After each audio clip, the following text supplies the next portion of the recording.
Hey guys, Michelle here from Michelle Creations, and today we're going to make a sublimated shirt. And what I want to do first is lint roll my platen, only because sometimes, for some weird reason, lint gets everywhere.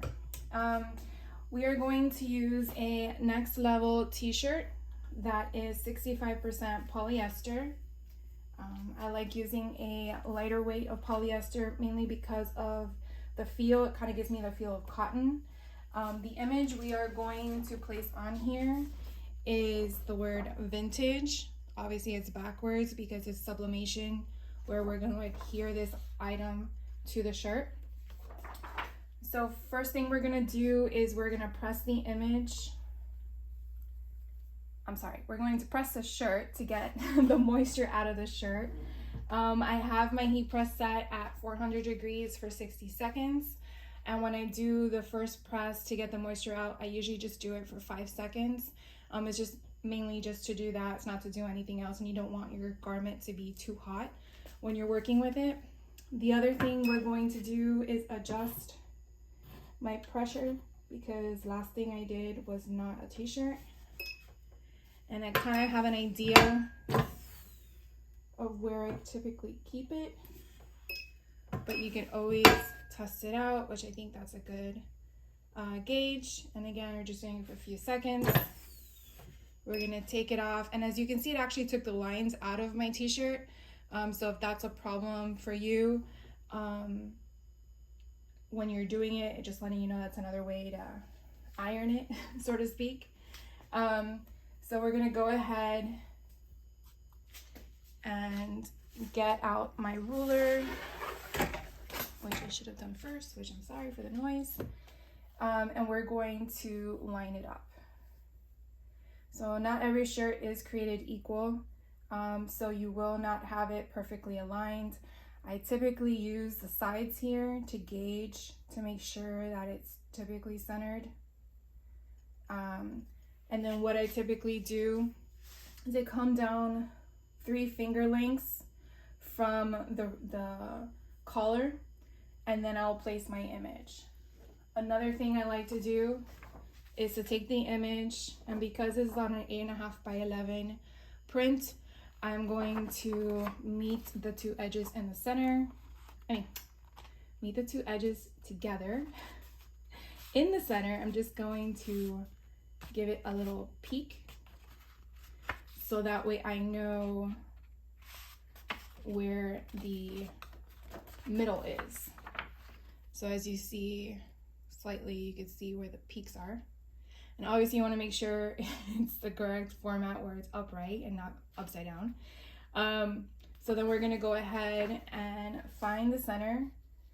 And like I indicated, I'm going to come down about 3 or 4 finger lengths. I kind of use the numbers on the ruler to kind of gauge that it's centered from the sides for the middle. And once I feel that it's there, I will use heat resistant tape, and which that did not work out properly. Let's center this again.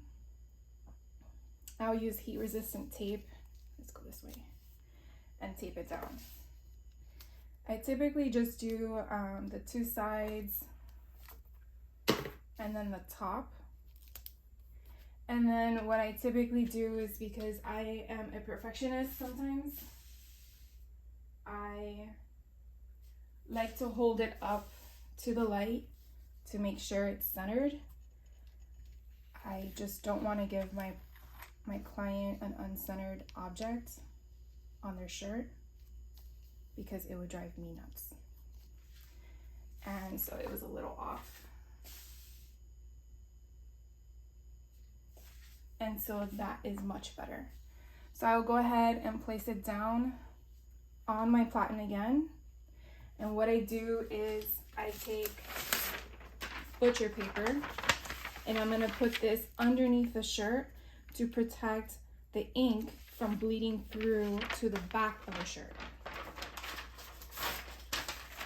So we're gonna open up the bottom.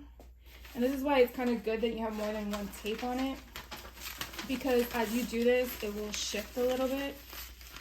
because you are lifting up the shirt. And you want to again make sure that the image is covered with the piece of paper or the parchment paper you put down. And again, it should be fine. And we're going to take a larger piece of paper and we are going to cover the image. And now we're going to press for 60 seconds. Now while this is pressing for 60 seconds, what I typically do is I get my order ready. I will choose the tag that I like to put with the garment. The tag basically is instructions on how to take care of the shirt. Being sublimation, the main things is just not really much, because it can withhold a washing machine and dryer heat a lot better than heat transfer vinyl, which is HTV. Bleach is okay because I have done bleach shirts, and the bleach takes to a bleach cotton shirt better than a polyester shirt. So bleach is one comment that I indicate on there, because it would basically put holes in your shirt. This is why the bleach option for sublimation is more shown in a higher cotton polyester combination. Then we take this out, throw this away. You cannot reuse this, okay? Because you may not physically see it, but ink did transfer over. So I would not recommend to reuse these papers. It's a one and done situation. And then we just lift this up, and there we go.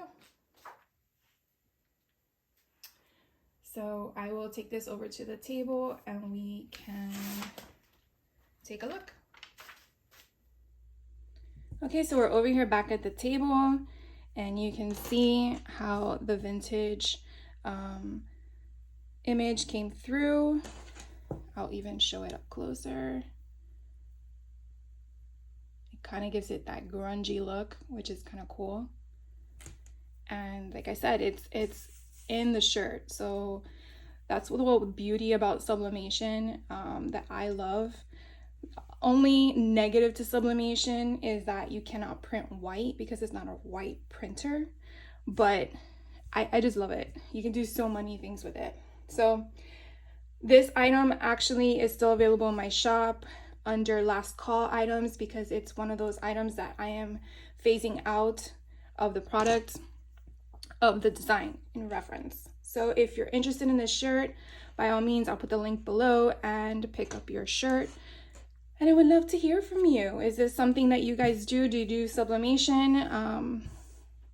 I'll also link where I find my images in case you're interested as well. And I hope you have a great rest of your day, and I'll catch you on the next one. Take care.